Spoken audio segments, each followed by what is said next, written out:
My daughter-in-law said I was poisoning her with my cooking, so I made her taste her own medicine. That's what she said, in front of my entire family, and not a single person, not even my own son, stood up for me. It was a Tuesday evening. I remember because I'd spent all afternoon slow cooking Jason's favorite beef stew, just like my mother used to make. I even baked fresh cornbread. The kitchen smelled like home, like care, like memories. We all sat down to eat. Me, Jason, Amber, and Frank. I ladled the stew into bowls, placed the cornbread on the table, and sat down with a smile, already planning tomorrow's menu in my head. Amber took 2 bites, then she shoved her chair back with a screech, clutching her belly. She rushed to the sink and vomited, loud, dramatic, like a scene out of a bad soap opera. And then she turned around. "Did you put something weird in my food?" she snapped, her face twisted in disgust. "Are you trying to hurt my baby?" The entire room went silent. Jason blinked. Frank put his spoon down. I stared at her, completely frozen. For a second, I thought I'd heard her wrong. Amber didn't stop. "This isn't the first time I've felt sick after your food. Maybe you should get tested or something. Maybe it's bacterial, or worse." I looked at Jason, waiting, hoping. All I needed was one word. "Don't be ridiculous, maybe. Or even just, Mom would never." But he said nothing. Frank cleared his throat and rubbed the back of his neck like he always does when he's uncomfortable. "Let's not overreact," he said gently.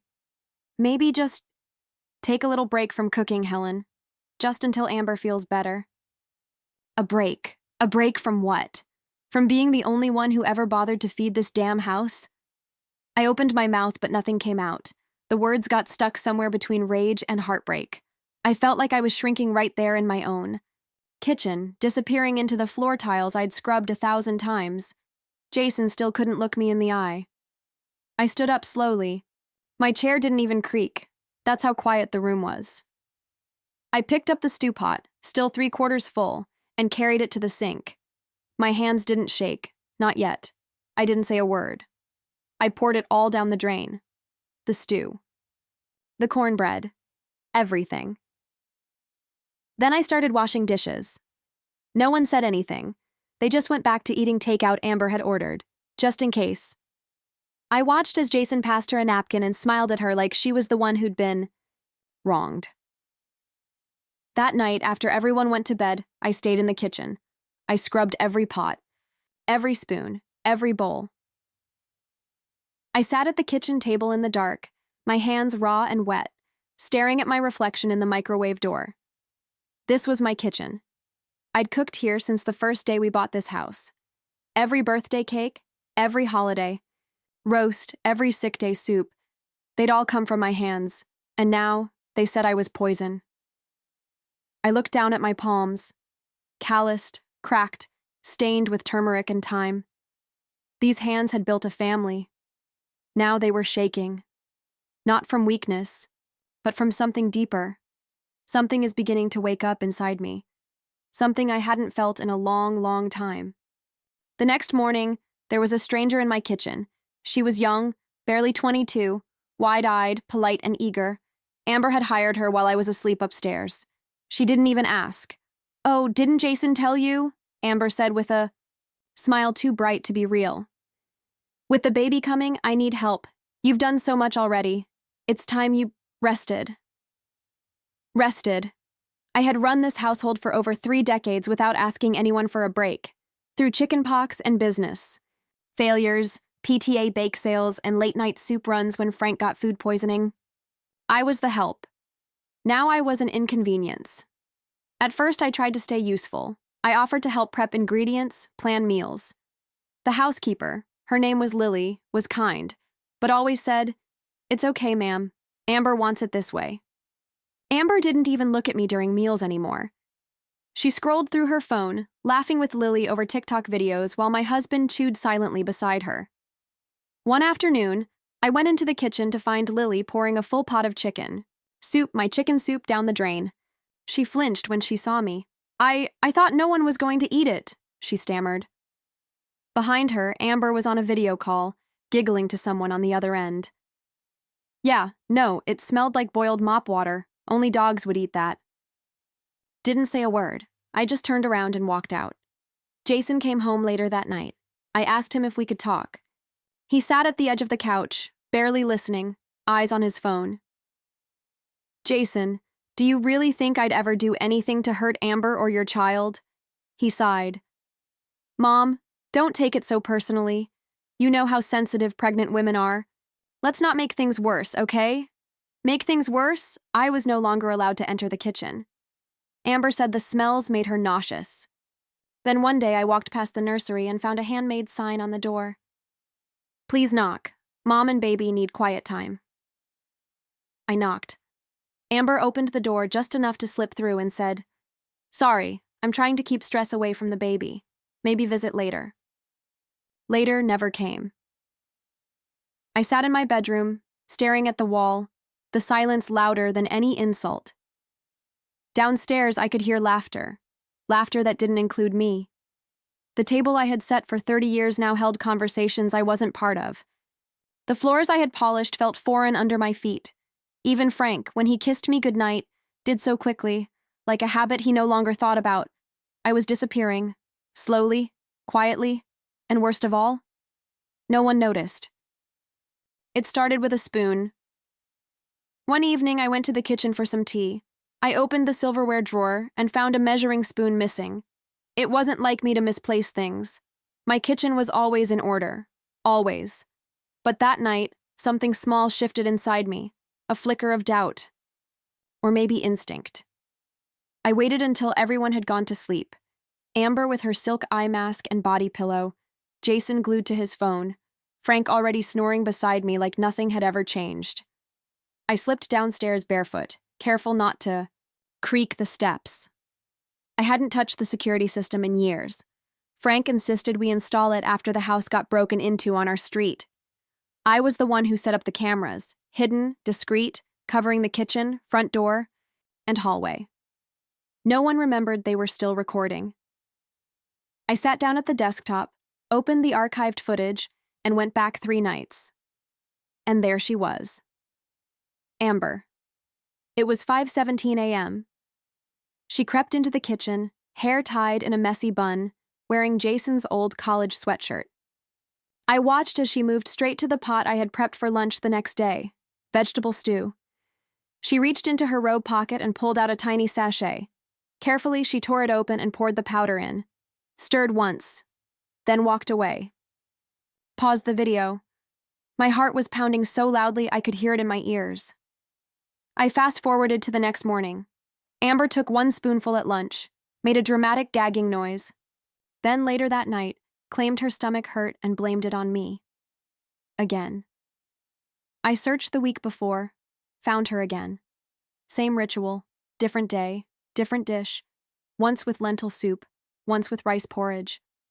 I watched in numb horror as she poisoned herself 3 times just to make me look like a threat. A monster. She had staged the entire thing. She wanted me out. She wanted me humiliated. She wanted to erase me. I leaned back in the chair, hands shaking, the air thick and cold. The walls of my kitchen felt smaller now, like they were closing in. Thought back to every dinner where she turned her nose up, every fake smile, every whispered insult, every look Jason gave me when he didn't believe me. I whispered aloud, more to the darkness than to myself. You wanted me out so badly. You framed me like a criminal. I didn't cry, not this time. I closed the laptop, stood up, and for the first time in weeks, I didn't feel powerless. I felt something new. Cold, clear, quiet. A plan was forming. And this time, I wasn't going to ask permission to act on it. I left before sunrise, no suitcase, just a duffel bag, a folder of documents, and my mother's brooch pinned under my collar. I didn't slam the door. I didn't cry. I didn't even look back at the house. On the kitchen counter, I left a single note written in the neat cursive Amber once mocked for being too old school. Don't worry, I'll never cook anything for you again. That was it. No goodbye, no apology.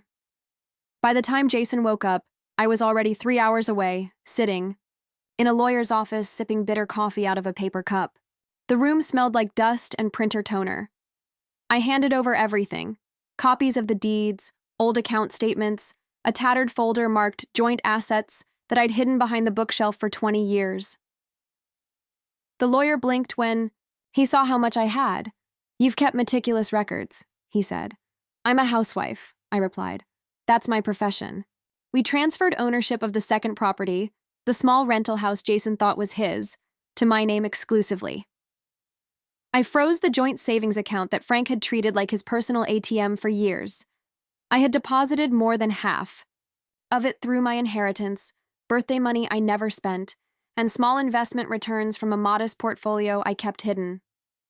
I pulled out the title deed to the main house, the one Jason and Amber now strutted around like they owned it, still under my name. Frank had never bothered to file the update paperwork. Too busy, too arrogant. I had spent decades being invisible. But invisibility has its benefits. By 3 p.m., Jason had sent me 17 texts. "Mom, where are you? Amber's worried sick. Why are you being so dramatic? Just come back and we'll talk. We're ordering takeout again tonight. You win. Just come back." By 4 p.m., Frank called. His voice was sharp, cold. "Are you done with this little tantrum? You're embarrassing yourself. You think the world revolves around your feelings?" I didn't answer. I let the silence say everything I didn't feel like repeating. By 6 p.m., I was checked into a quiet guest house in a town no one remembered I loved. The owners gave me the same room I used to stay in when Jason was a baby, when Frank was building the business and I'd sneak away for a weekend with a book and a blanket. I sat by the window watching the trees sway in the wind, phone turned off, dinner untouched. For the first time in decades, I was alone, and I was okay. They didn't know where I was, but I knew exactly where I was going. Amber was due any day. And suddenly, nothing in the world could satisfy her. She craved things she never liked before: chicken soup with lemongrass, fried shallots, steamed pumpkin. Everything I used to make. Jason tried ordering from restaurants. Frank hired a private chef for a week. Still, Amber spat every bite out like it was ash. "I just want Helen's soup," she sobbed one night in the hospital, curled on her side, a V dripping beside her. "I just want her soup." Jason froze. Nurses looked away, pretending not to hear. No one said it out loud, but everyone felt it. There was a Helen-shaped hole in the room, and no one knew how to fill it. He called me 6 times that night, left voicemails he never thought he'd have to record. "Mom, please. She's not well. We're not well. Just come for a day. Just make the soup." I didn't answer. Frank tried next. His voice was low, tired. "Helen, I know things got out of hand. You made your point, but this is your grandchild. Just come home. Cook something for the baby's sake." I stared at my phone for a long moment, then put it face down on the nightstand. Let them stew. Let them taste the emptiness they'd served me. They didn't know that I'd already paid for Amber's entire hospital bill the moment I heard she was admitted, quietly, through trust. No name attached, just a wire transfer and a note. Full maternity coverage, private room plus round-the-clock care.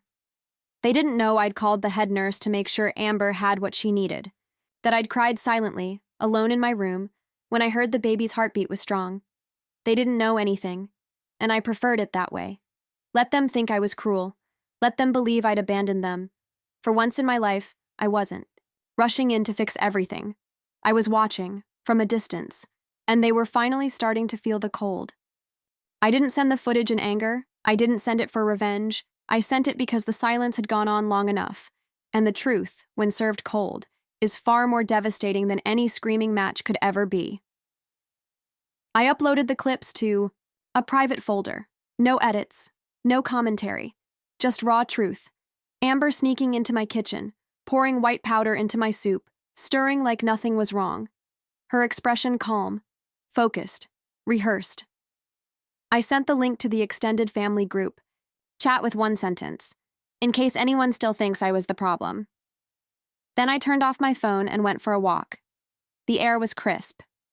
The sky unusually clear, By the time I came back, I had 87 missed messages. Jason called me 8 times in a row. Then Frank. Then Frank's sister. Then Amber's mother. When I finally picked up, it was Tina, Jason's aunt, on the other end, breathless with rage. Helen. We saw it. We all saw it. What the hell is going on in that house? I didn't answer, because I didn't need to. By evening, Amber's parents were at the hospital, demanding answers. Frank showed up 10 minutes later, face pale, hands shaking. Jason sat slumped in a chair outside Amber's room, phone in his lap, unable to speak. Inside, Amber was crying. Not sobbing, screaming, panicked, furious, denying everything. It was a prank, a joke. I didn't mean anything by it. I wasn't actually poisoning myself. God, people are so dramatic. Her mother slapped her. In public. Frank stood by the window, unmoving. Then slowly, he turned to her and said, "You tried to destroy my wife, just to feel important." Amber flinched. "You turned my son against his mother. You humiliated her in the one place she gave her life to build. You poisoned yourself to push her out of her own home. You don't belong in this family." Jason tried to interrupt, but Frank cut him off. "And you let it happen." Jason's mouth opened, then closed again. "You stood there. Every single time she cried in that kitchen. You watched her fade out of this house and you let it happen. You don't deserve her either." I watched all of it unfold through a nurse I knew, someone I'd helped get a scholarship years ago. She texted me every detail. I didn't even need to be there. My absence spoke louder than anything I could say.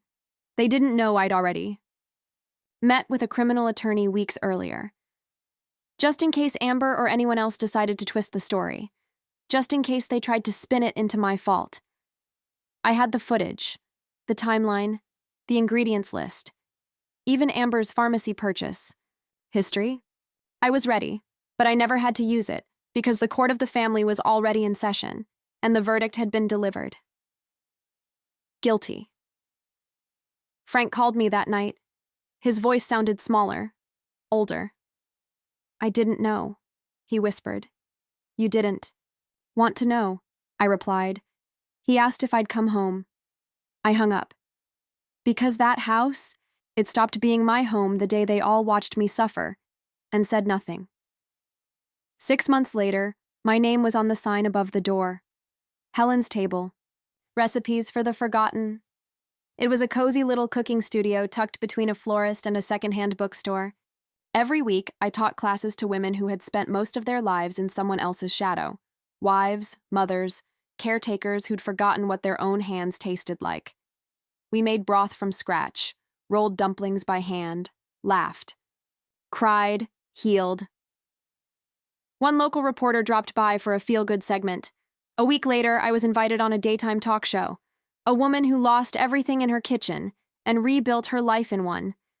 They called me a local icon of quiet resilience. I called it finally breathing. Then one afternoon, the bell above the studio door chimed. I turned, and there he was, Jason, holding the baby. He looked thinner, tired, regret carved deep into his face. "Mom," he whispered, "we miss you. She misses you. Come home." I smiled politely and walked over to him. I gently touched the baby's hand, then looked Jason straight in the eye. "I cooked for you for 30 years, Jason. Now I cook for myself." The next day, Frank called. He offered to sign the house over.